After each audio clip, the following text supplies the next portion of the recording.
Welcome to our exclusive interview with His Excellency Mahamoud Al Youssouf, the Foreign Minister of Djibouti. Welcome in Kuwait, Your Excellency. Thank you. We want to welcome you in this Arab League Summit, the Kuwait host, and it's your second country, of course. Thank you very much. We are very happy to be here among you. First of all, we want to talk about your own opinion about the preparations that has been undertaken by the government of Kuwait to host the first Arab League Summit here in Kuwait, bearing in mind that this is a very delicate and sensitive era in this history. I think so far we can say that the preparations are very successful, and we have been welcomed, greeted, and we think that also the beginning of the meeting, the preparatory meetings, foreign affairs meetings, the Council of Economic and Social Affairs meetings, those meetings went well. And we can say without any hesitation that when you look at the level of attendance to and the number of heads of state that have made the trip, we can say that it is already successful. How can we compare this 25th session of the Arab League Summit to the previous ones? Where's the difference? The difference is the fact that the crises that the Arab world have been experiencing over the past year are still vivid. The tragedy that the Syrian people are living on a daily basis, or also this tragedy is also there. And we have also, of course, in other countries, the situations evolved in the right direction. But at the same time, the challenges are very, very big, and we need to underscore the fact that this summit is taking place in a very sensitive environment, and we also should underpin the fact that the Kuwaiti Emir, His Highness Sheikh Sabah, has been deploying lots of efforts the past month to try at least to diminish the level of tension that exists between a number of Arab countries, mainly countries like Saudi Arabia, Qatar, and the United Arab Emirates.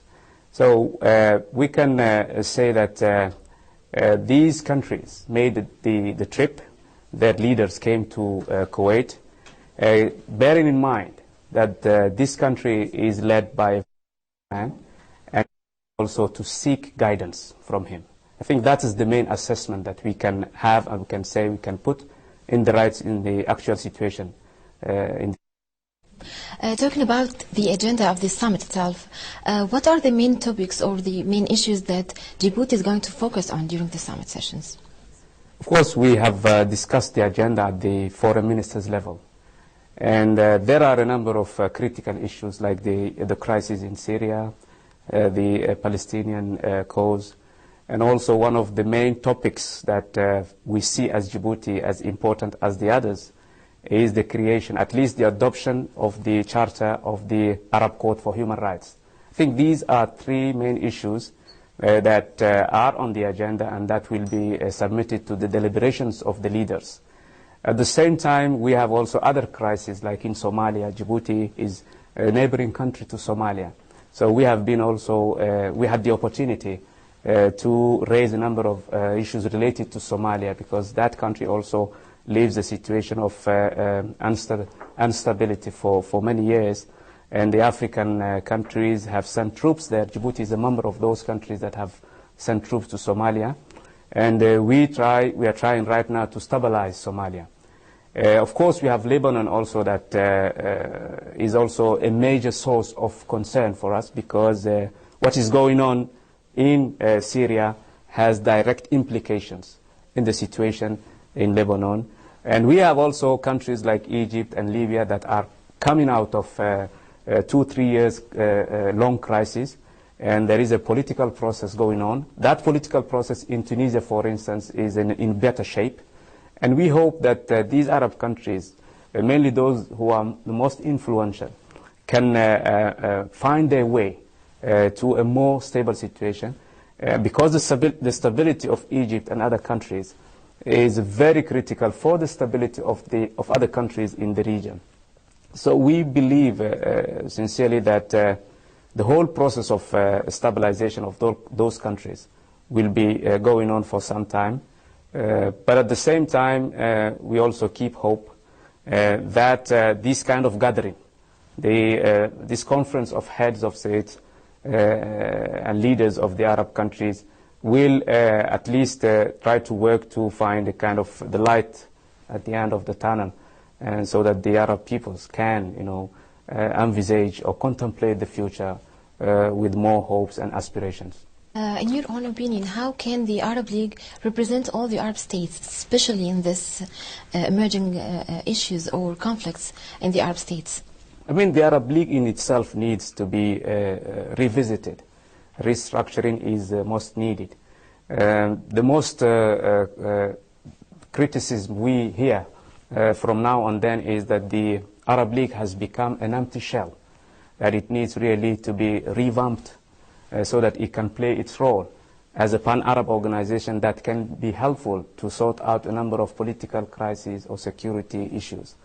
And this is on the table too. I mean, we listened this morning to the speech delivered by the Secretary General. He was very, very convincing when he said that it was high time. It is really high time now to think on the ways and means of restructuring this organization so that it can be more efficient in terms of dealing with the crises that are, in our region.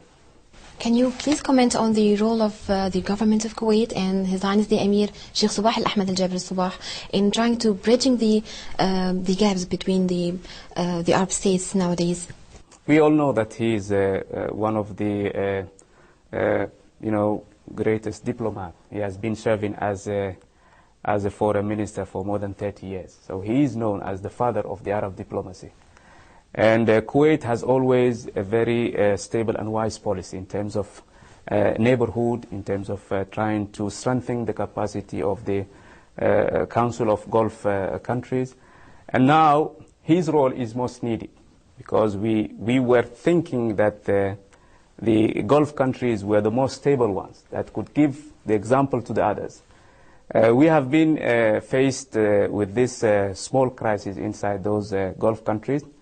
And we hope that these countries will overcome it soon, but we think that His Highness's role will be crucial because we believe that he is one of the oldest, he is one of the wisest leader in the region, and also Kuwait has always been a country with a very wise policy, a stable policy, peace-loving policy. That's why everybody is looking now towards His Highness, Sheikh Sabah, and we hope and we also believe that he can deliver. That's why we think that he will shoulder that responsibility soon. And we also believe that once he will be on the lead to help the brotherly countries to overcome those divergences, that kind of appeasement will certainly have repercussions on other regions. And Egypt and other countries needs a strong, stable Gulf countries because we have always seen it like that, and we believe also that this is just a passing cloud, and we hope that His Highness will be in a position to deliver soon and bring peace and stability to the whole regions. That's why this summit, this 25th summit, is very crucial. It is critical. And we have other bigger challenges, like the negotiations going on between the Palestinians and Israelis through the American mediations. We have the situation unfolding in other parts of the world. We need better solidarity. We know that the theme of this summit is solidarity for a better future for our people. That solidarity can, emerge from this summit, and we are really optimistic about that probability. Aside from the summit, can we talk a little bit about the relations, the mutual relations between Kuwait and Djibouti? We have very good relationship with the Kuwait. The Kuwait Fund has been financing a lot of infrastructure projects for many years now.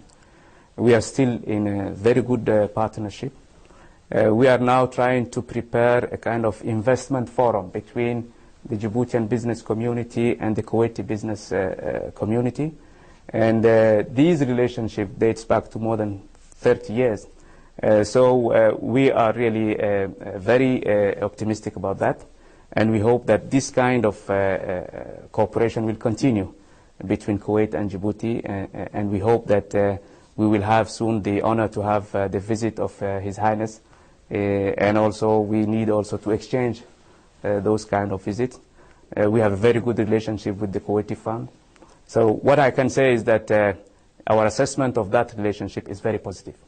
Your Excellency, I want to thank you so much for your time to be with us today, and welcome again to Kuwait. Shukran. Thank you very much. Thank you so much.